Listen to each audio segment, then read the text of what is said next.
यं प्रव्यजन्तमनुपेतमपेत कृत्यम् द्वैपायनो विरह कातरया जुहाव श्रीपुत्रेति तन्मयतया तरवो भीने दुस् तम सर्वभूत हृदय मुनिमाहान तोष्मि। सूत जी महाराज ने कहा, सुनो 88,000 ऋषियों, सुनने की तुम्हारी बेहद अगर इच्छा है और बेहद मार्मिक तरीके से अगर तुम सुनना चाहते हो तो मेरी एक बात को मानो। बोले किस बात को? बोले मैं बताता हूं तुम्हें। बोले क्या? बोले मेरे गुरु कोई असाधारण नहीं है, साधारण नहीं है। मेरे गुरु का नाम सुखदेव बाबा है। जब सबने सुना, अच्छा महाराज आपके ही गुरु सुखदेव जी महाराज हैं? बोले बिल्कुल।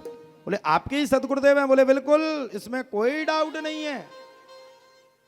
बोले महाराज ये सुखदेव बाबा तो कोई और नहीं है, ये सुखदेव बाबा तो बड़े ही ग्रंथों के जानकार हैं, ग्रंथों को जानने वाले हैं और सबसे ज्यादा भगवान की भगवत चर्चा को करते हैं। इनका नाम है सुखदेव। और बोले महाराज हमने तो यहां तक भी सुना कि सुखदेव जी महाराज ने महाभारत जैसे पवित्र पवित्र ग्रंथों को लिखा। अब तो महाराज 5 प्रश्न बाद में बता देना। सबसे पहले सुखदेव बाबा की कथा को सुनाओ। सुनाना शुरू कर दिया। सूत जी महाराज कहते, बोले सुनो ध्यान से, ये सुखदेव बाबा कोई और नहीं है, ये सुखदेव बाबा भगवान श्री कृष्ण और राधा रानी के बड़े चहेते तोता है।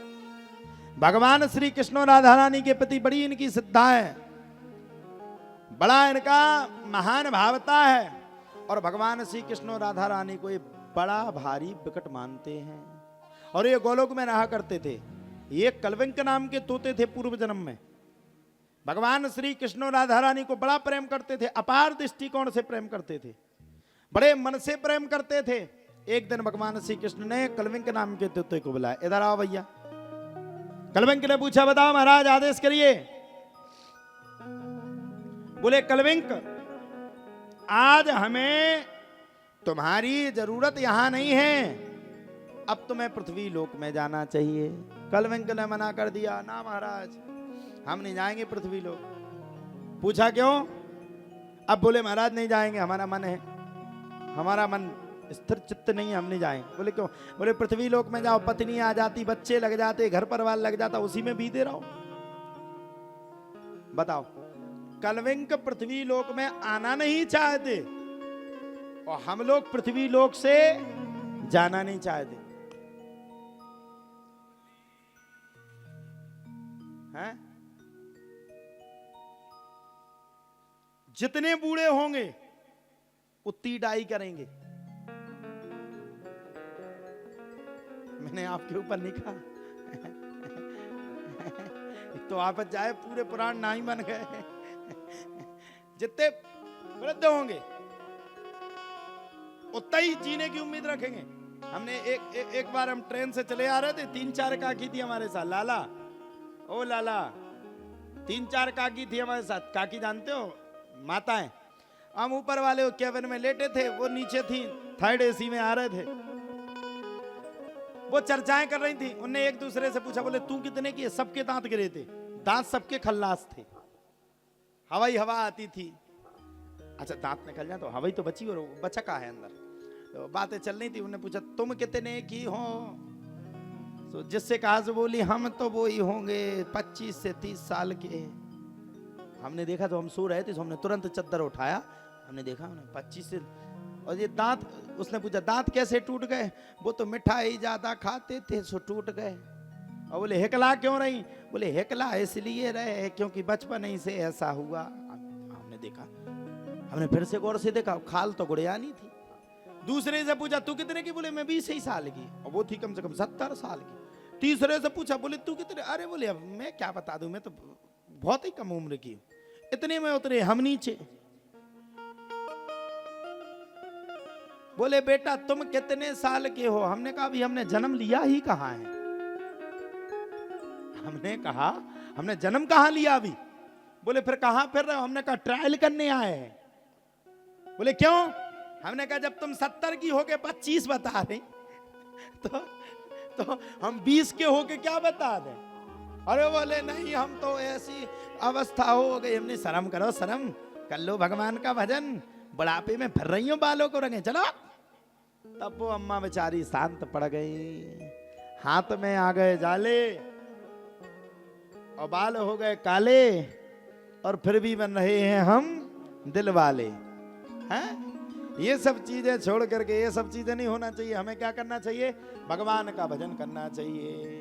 अब देखो, सुखदेव बाबा आने के लिए तैयार नहीं, पृथ्वी लोक पे आ ही नहीं रहे, आना ही नहीं है। बोले क्यों? बोले तैयारी हो जाएगी, शादी कर देंगे घर वाले, शादी कर देंगे तो घर परिवार लग जाएगा, घर परिवार लग जाएगा तो घर परिवार से अलग नहीं हो पाएंगे, पत्नी आ जाएगी। अच्छा, पत्नी आ गई तो क्रिकों को सुनू, ये लाओ ये लाओ ये लाओ ये लाओ, आज हमें ये चाहिए, यहाँ जाना वहां जाना। पत्नी की अपनी स्वेच्छा है भाई, उसका अपना जीवन है। बच्चे लगे, उन्होंने कहा पापा पढ़ना है, पढ़े नहीं तो आफत, पढ़ जाए ज्यादा तो आफत, ज्यादा पढ़ जाए तो वे और ज्ञान देते, और कम पढ़े तो कम ज्ञान देते। तो ये दुनिया की माया। सुखदेव बाबा बोले इस माया में मैं पढ़ना ही नहीं चाहता हूं, इस माया से मैं दूर रहना चाहता हूं।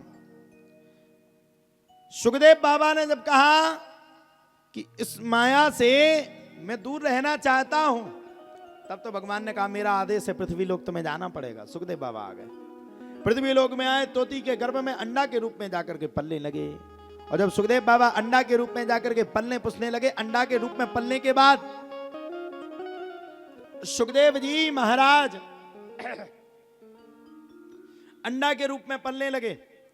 सूत जी महाराज कहते हैं जब तक वो अंडा के रूप में पल रहे हैं, 88,000 ऋषियों में तो मैं आगे की भी एक कथा सुना देता हूं। बोले किसकी? बोले नारद मुनि की। अरे बोले महाराज ये कथा तो आप सुनाई दो। बोले क्यों? बोले इस कथा में तो सुनने का मेरा पूरी तरह से मन है। बोले क्यों? अरे बोले महाराज नारद मुनि, जिसके घर में लड़ाई ना होवे उसके घर में लड़ाई करवा दे, वही है नारद। अच्छा, हर नारद हर घर में मौजूद है, दूर नहीं है वो।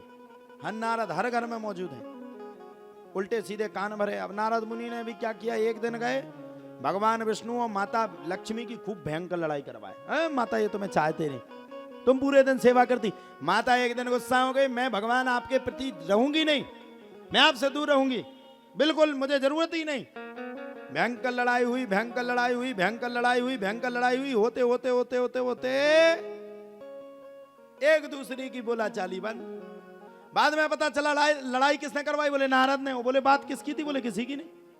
बोले लड़ाई किस बात पे थी? बोले पता ही नहीं। तो बोले हुई क्यों? बोले पता ही नहीं। अब भैया दूसरे दिन गए, अपने पिता ब्रह्मा जी के घर में गए, उनके सबरे जितने सेवादार थे साहब के कान भराए। ये क्या देते हैं? पूरे दिन बैठा ले लेते, पागल बनाते हैं, क्या कर रहे हो उनके चक्कर में, हटा दो, एक दिन विरोध कर दो। सबरे ब्रह्मा जी के खिलाफ खड़े हो गए। ब्रह्मा जी बोले आगे का काम चले ना चले, नारद के लिए गेट बंद जरूर कर देना। अब की बार नारद मुनि ने सोचा कि अब तो एक ही उपाय है, भोले बाबा ही बचे, चलो उनके घर में और लड़ाई मचवा दें। अच्छा, भोले बाबा के दो रूप हैं, एक भोलेनाथ और एक गुस्सा आ गई तो त्रिलोकीनाथ। चल बड़े भैया भोले बाबा को जगाने के लिए।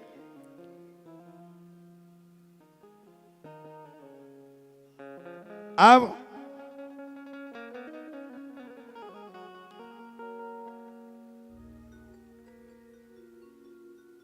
जैसे ही चले वैसे ही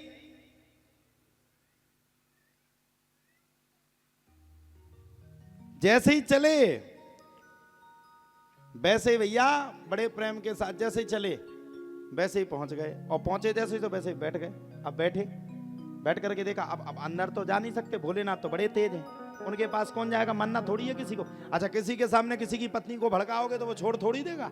नारद मुनि मौका देखने लगे कैलाश पर्वत पे कि ये कब उठेंगे, और जे जैसे ही उठे और वैसा ही हम अंदर पहुंचे और माता के खूब कान भरवेंगे, मन लगा करके भरवेंगे।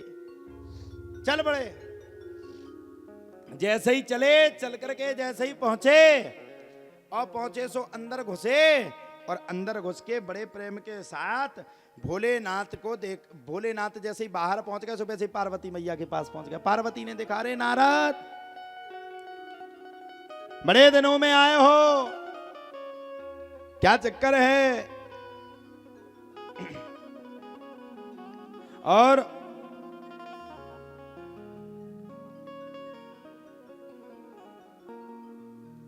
चक्कर है क्या, और आखिरकार यहां कहां घूम रहे हो?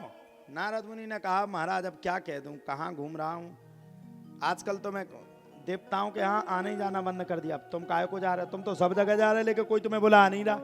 सबरे डर रहा है कि तुम्हारे घर में लड़ाई ना करवा दो।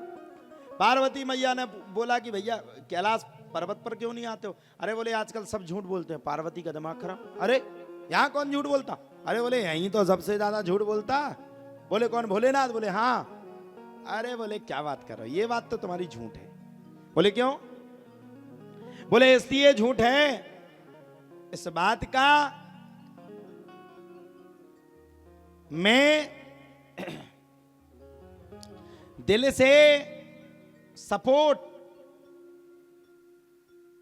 इसलिए नहीं करूंगा क्योंकि भोलेनाथ तो मुझसे हर क्षण अच्छे से बोलते, और भोलेनाथ मेरा हर क्षण स्वागत करते, भोलेनाथ मेरा हर क्षण सत्कार करते। फिर मैं भोलेनाथ से कैसे झूठ बोल गई, मैं भोलेनाथ से कैसे झूठ बोल गई, वो भोलेनाथ मुझसे कैसे झूठ बोल गए? बोले एक बात बताओ, कितना चाहते? बोले बहुत ज्यादा।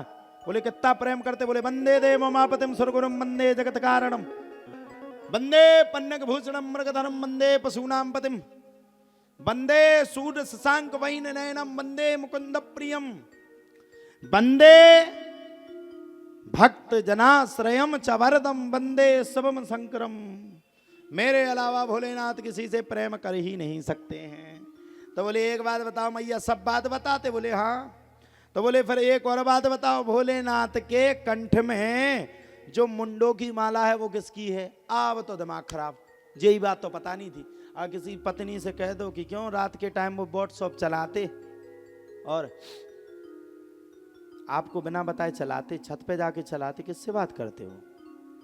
अब तो शक सही, हाँ सही कह रहा है भाई साहब, आधा घंटा के लिए छत पे टंगे रहते हैं, जाने पता नहीं किससे बात करते। आजकल 2-4 दिनों से भाई सबके रंग ठीक नहीं लग रहे हैं। ऐसे लगता है जैसे सुबह से उठते हो, पता नहीं। हाँ हाँ भाई सब सही कह रहे हैं, सेंटिमेंट डाल के जाते। हाँ भाई साहब क्या बताएं, और क्रीच वाले कपड़ा पहने। हाँ हाँ कछु ना कछु तो है गड़बड़। आप समझ लो, अब कोई प्रूफ की जरूरत है नहीं, अब तो लड़ाई रखी। क्या रात रात भर किसको व्हाट्सएप पे मैसेज करते हो? अभी हवा में लट्ठा चल रहा है, अगर मिल गया